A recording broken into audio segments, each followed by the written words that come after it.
Assalamualaikum warahmatullahi wabarakatuh. Kami dari kelompok 2 akan mempresentasikan tentang anak yang mengalami kekerasan oleh orang dewasa. Sebelum itu, saya akan memperkenalkan anggota dari kelompok 2, yaitu ada Nadira Maulan Ajijah dengan NPM 211000077. Lalu ada Suci Roki Putri dengan NPM 211000088. Lalu ada saya Salma Selviandani dengan NPM 211000144. Lalu ada Nenida Salsabila dengan NPM 211000157. Dan yang terakhir ada Resti Rahayu Oktaviani dengan NPM 211000181. Selanjutnya akan diserahkan oleh rekan saya. Baik, pertama saya akan menjelaskan teori-teori perlindungan anak yang mengalami kekerasan oleh orang dewasa. Jadi, pengertian pelindungan anak berdasarkan pasal 1 angka 2 Undang-Undang Nomor 35 Tahun 2014 tentang perlindungan anak yang berisikan pelindungan anak adalah segala kegiatan untuk menjamin dan melindungi anak dan hak-haknya agar dapat hidup, tumbuh, berkembang, dan berpartisipasi secara optimal sesuai dengan harkat dan martabat kemanusiaan, serta mendapat perlindungan dari kekerasan dan diskriminasi. Perlu diperhatikan mengenai perlindungan anak berhubungan dengan hal-hal yang harus didapatkan oleh anak, yaitu ada 3. Yang pertama, perlindungan anak yang pokok meliputi antara lain yaitu sandang, pangan, pemukiman, pendidikan, kesehatan, dan hukum. Yang kedua, meliputi hal-hal yang jasmaniah dan rohaniah. Dan yang terakhir, mengenai pula penggolongan keperluan yang primer dan sekunder yang berakibat pada prioritas pemenuhannya. Terima kasih Suci. Selanjutnya saya akan menjelaskan mengenai dasar hukum tentang kekerasan terhadap anak, yang dimana diatur dalam Undang-Undang Nomor 35 Tahun 2014 tentang perubahan atas Undang-Undang Nomor 23 Tahun 2002 tentang perlindungan anak. Undang-undang ini menjamin hak anak untuk hidup, tumbuh, berkembang, dan berpartisipasi secara optimal sesuai dengan harkat dan martabat kemanusiaan, serta mendapat perlindungan dari kekerasan dan diskriminasi. Tentu juga pada pasal 76C Undang-Undang Nomor 35 Tahun 2014 menyatakan bahwa setiap orang dilarang menempatkan, membiarkan, melakukan, menyuruh melakukan, atau turut serta melakukan kekerasan terhadap anak. Selain itu, Undang-Undang Nomor 23 Tahun 2002 tentang perlindungan anak juga mengatur tentang perlindungan anak dari kekerasan dan diskriminasi. Sekian dari saya, selanjutnya akan dijelaskan oleh rekan saya. Terima kasih. Baik, selanjutnya saya akan menjelaskan tentang prinsip-prinsip hak anak menurut Konvensi Hak Anak atau KHA, di mana Konvensi Hak Anak itu dibentuk untuk menyamaratakan hak anak dengan orang dewasa. Yang pertama ada hak atau asas non-diskriminasi. Merupakan asas yang tidak membedakan, membatasi, atau mengucilkan anak baik secara langsung maupun tidak langsung berdasarkan agama, suku, ras, status sosial, status ekonomi, budaya, ataupun jenis kelamin yang dapat mempengaruhi pemenuhan dan perlindungan hak anak. Dijelaskan pada asas ini bahwa setiap anak berhak mendapatkan keadilan atas hak-haknya tanpa diskriminasi atau dibatasi oleh perbedaan apapun. Yang kedua, ada hak atau asas kepentingan terbaik bagi anak. Adalah asas yang menekankan bahwa dalam semua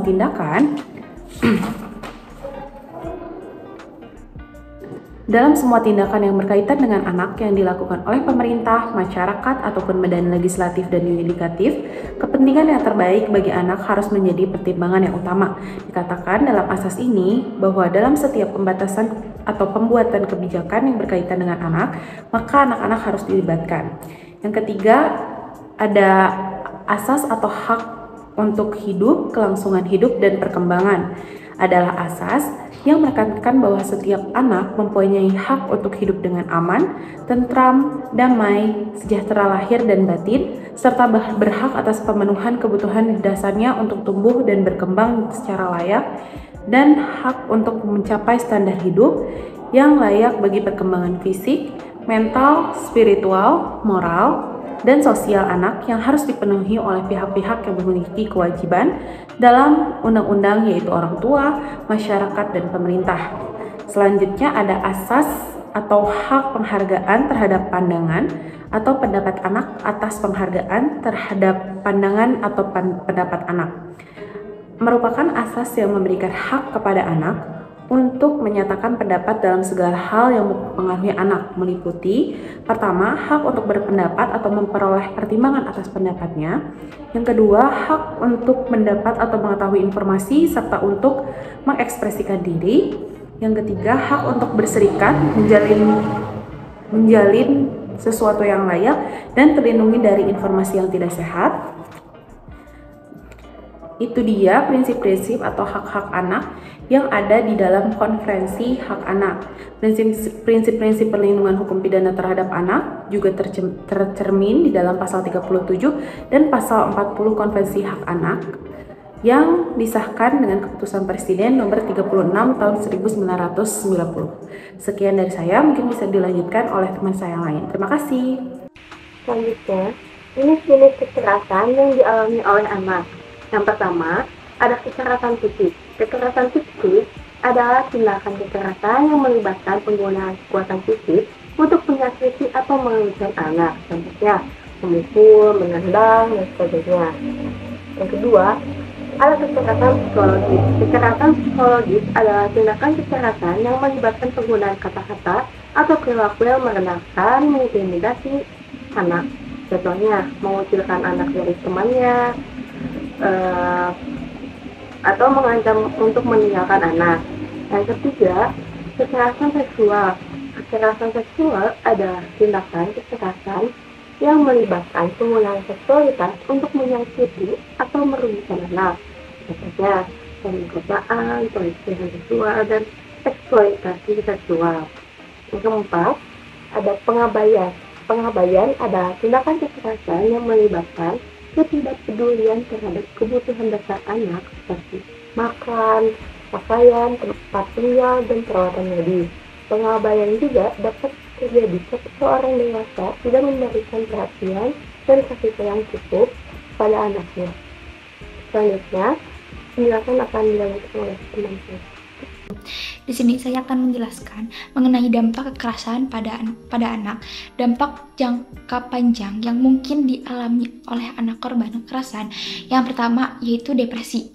Dampak yang paling sering muncul dari kekerasan terhadap anak. Kebanyakan korban merasa tindakan itu akibat kesalahan mereka. Pikiran ini memicu perasaan tidak berharga yang berujung pada depresi. Lalu yang kedua itu karena mengakibatkan gangguan mental.